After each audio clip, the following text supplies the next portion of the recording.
Les damos la más cordial bienvenida a este acto de inauguración del ciclo escolar que se inicia en estos días con motivo de la apertura de las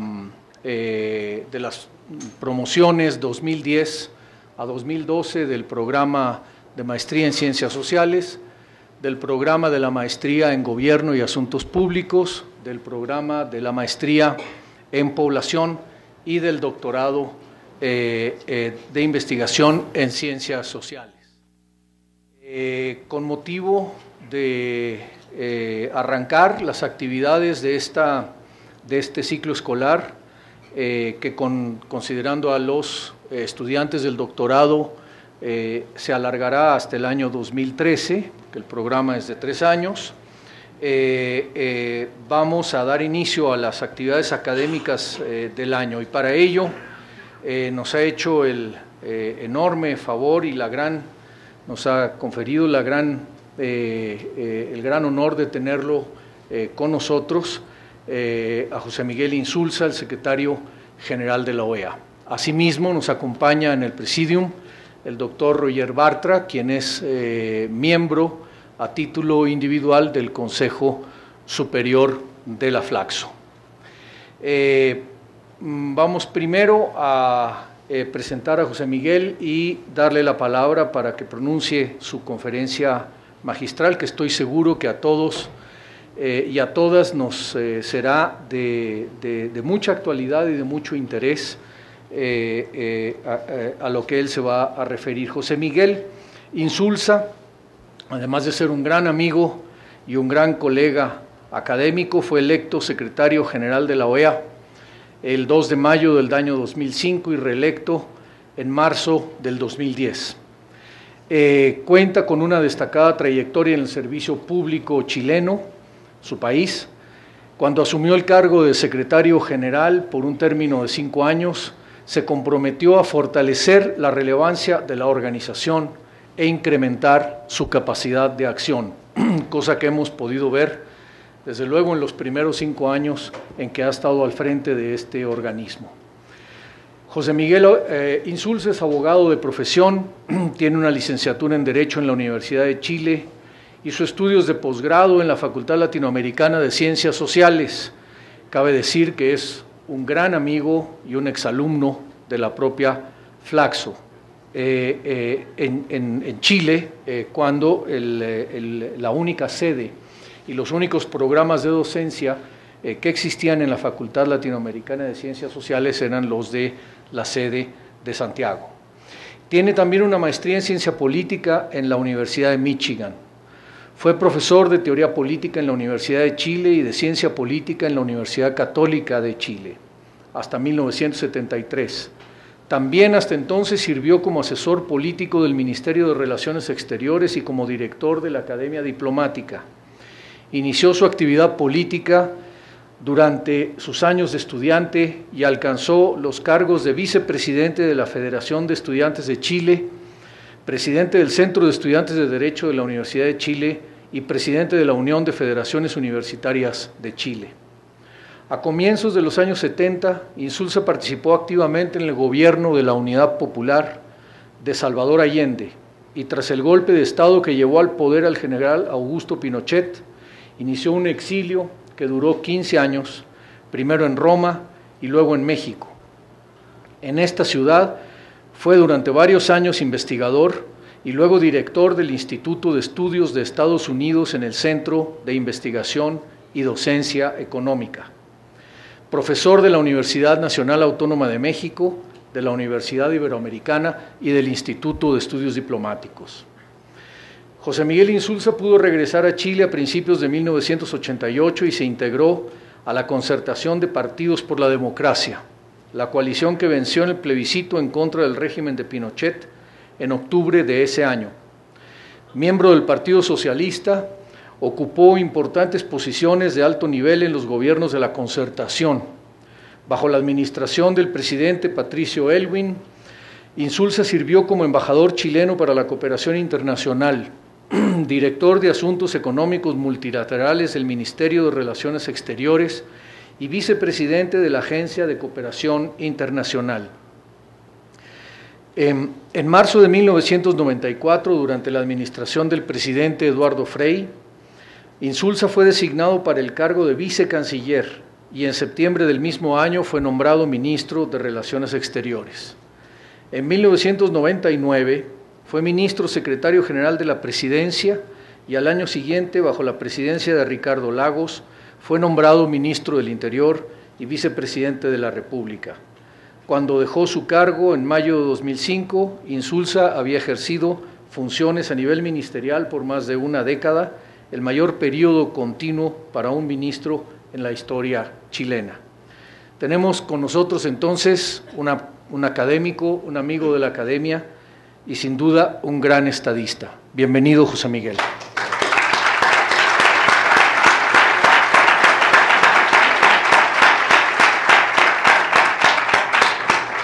Y doy ahora la palabra para pronunciar su conferencia magistral. Muchas gracias.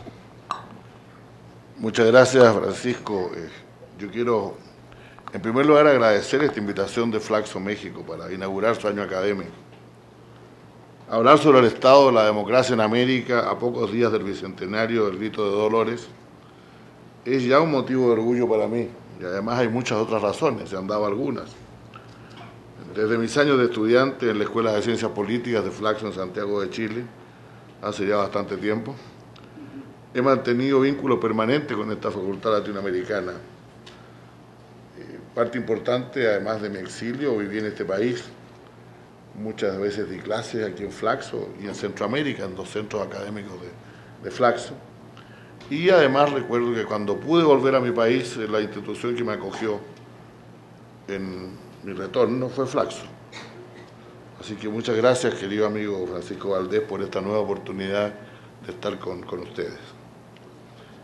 Creo importante iniciar esta reflexión sobre la democracia en América Latina con algunas breves palabras sobre la coyuntura actual, porque hace pocos días, 4 días atrás, apareció un número de la revista The Economist que trae una portada sugerente, la iba a traer en realidad, que ilustra con un mapa de América al revés, con el sur arriba y el norte abajo, y proclama no más patrio trasero el alza o el auge de América Latina. Como siempre ocurre con esta revista que necesita vender muchos ejemplares, cuando uno se lee el editorial y el capítulo dentro es bastante más negativo que positivo, algo más equilibrado. Pone mucho más énfasis en los riesgos que aún aguardan a nuestra región y advierte explícitamente contra el riesgo de la complacencia. Pero no cabe duda que tal presentación y muchas otras parecidas que están apareciendo en los últimos días, las últimas semanas, contribuyen a esa complacencia, especialmente en la región de América del Sur. La razón principal de este nuevo optimismo, por cierto, está en la economía.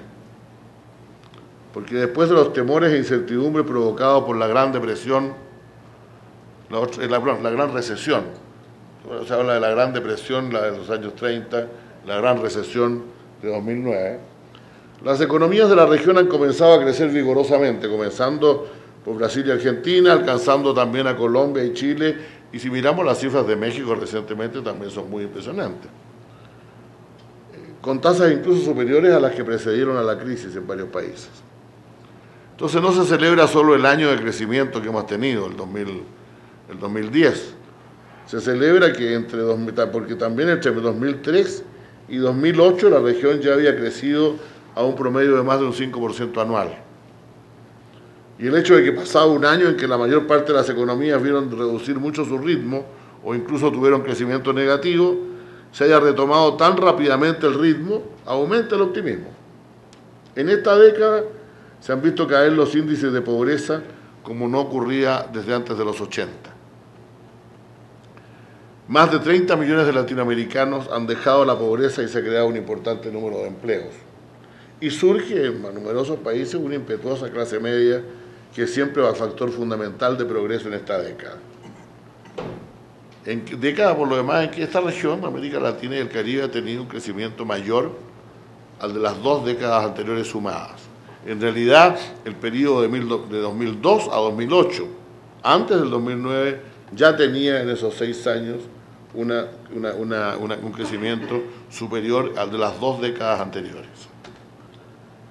La reciente revisión de los objetivos del milenio, realizada por un conjunto de agencias de Naciones Unidas coordinada por CEPAL, revelan que en la mayor parte de los indicadores ha existido un progreso importante, aunque hay algunos países que parecen irse quedando atrás. Por cierto, los obstáculos que quedan para superar son aún inmensos, para poder decir que América Latina y el Caribe han emprendido un camino cierto hacia el desarrollo. Es cierto también que parte del crecimiento ha sido provocado por un aumento sustantivo en la exportación de materias primas y que aún son insuficientes los avances en materia educativa y el desarrollo científico-tecnológico. También hay todavía límites en el ahorro y la inversión y por ende en la creación de empleos. Nuestra integración económica regional parece haberse estancado. Todas esas cosas son verdad, lo cual no significa que no exista, al parecer, una cierta oportunidad hacia el futuro. Para lo cual tenemos que mirar también a los otros factores negativos que aún se mencionan. Todavía hay un número muy grande de sus habitantes de la región que sigue siendo pobre. Esto siempre, yo uso siempre una frase que quiero repetir, que usó alguna vez el expresidente de Brasil, Fernando Henrique Cardoso, para Brasil. Dijo: Brasil no es un país pobre, es un país injusto. ¿Qué quiere decir esto? Que hay demasiados pobres para el nivel de desarrollo que América Latina tiene. Es decir, no deberían haber tantos pobres con este nivel de crecimiento. No es que haya más pobres que en África o en algunos otros países del mundo. Hay bastante más pobres en un solo país grande del Asia, China o la India, que todos los que hay en América Latina. Ese no es el punto. El punto es que con el nivel de desarrollo que tiene esta región no deberíamos tener esos niveles de pobreza, que permiten además la mantención de un flujo migratorio hacia Estados Unidos y Europa, y también en cantidades importantes un flujo migratorio dentro de la propia región, de los países menos desarrollados a los más desarrollados.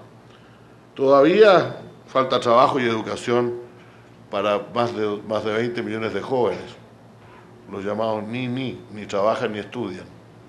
Y eso ciertamente es un caldo de cultivo para una situación social bastante complicada. Todavía existe la discriminación contra indígenas y afrodescendientes. Todavía existe un número desproporcionado de hogares pobres encabezados por mujeres. Y estos y otros males van además de la mano con un alarmante incremento de la violencia y la criminalidad, al cual vamos a referirnos más adelante. No los canso con los males de América Latina, pero la oportunidad de superarlos está ahí hoy día, y parece que el optimismo que muchos muestran ante la actual situación es parte de esto. Y yo creo efectivamente que los próximos años nos van a decir si, como alguien se ha atrevido a sugerir ya, la próxima será la década de América Latina y el Caribe, o si el ímpetu del crecimiento será efímero una vez más y en cambio se harán más fuertes los conflictos sociales, productos de la pobreza, el desempleo, el crimen y la desigualdad. Parte importante de estos desafíos tienen que ver con la política. Acá hay un dato interesante que quiero mencionar. Decía yo que todo el mundo está de acuerdo en que una parte importante del crecimiento que hemos tenido en estos años y el buen enfrentamiento de la crisis tiene que ver con el precio de las materias primas. Pero junto a esa se esgrime de manera general la calidad de las políticas macroeconómicas desarrolladas por la mayor parte de los gobiernos antes y durante la recesión. Con algunas excepciones, hasta países que proclaman su aversión a las políticas del pasado, mantuvieron la prudencia fiscal necesaria y acumularon las reservas necesarias para poder aplicar políticas anticíclicas, que paliaron los efectos de la lentitud económica y la pérdida de empleos.